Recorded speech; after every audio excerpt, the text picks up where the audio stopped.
Madre, John, Ned, and Juanito in Acamal, Mexico.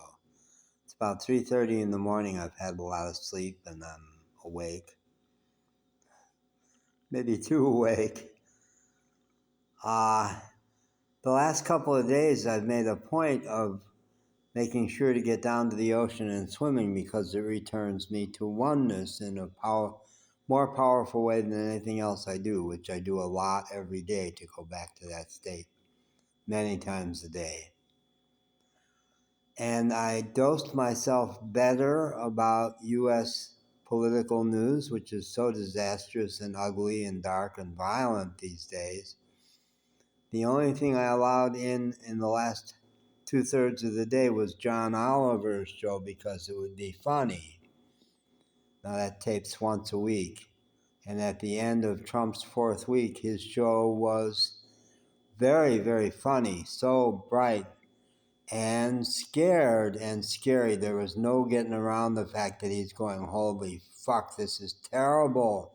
What's going on in the U.S. is insanely terrible and gathering force every week, getting darker and darker and uglier and crueler, taking joy in pulling the plug for programs that keep the sick and starving around the world still on the planet, to an extent that probably already at least thousands of people will die because of it.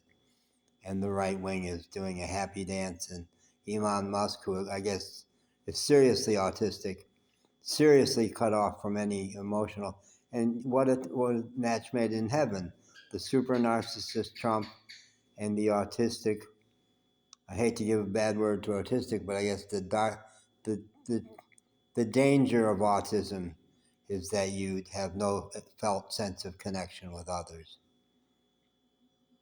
So I saw an article that said something like taking the empathy out of religion, that the religious right is creating religion that's based on much more than paganism. Every good pagan I know is more spiritual than the typical Christian because they extend their spirituality to all of nature, not just all of people.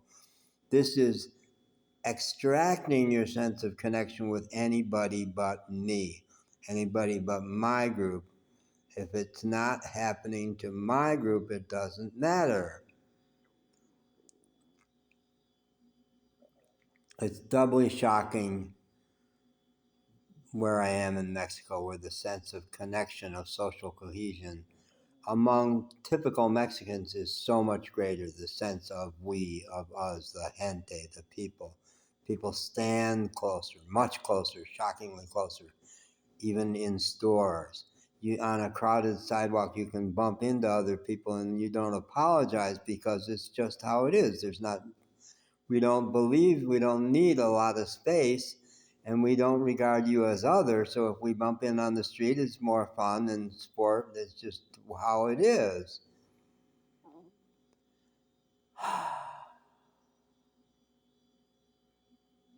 What to do?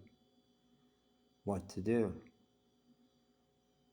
Pretend I'm separate, stick my head in the sand, and pretend that what Trump does, violating all bonds, offending all our friends, attacking our friends.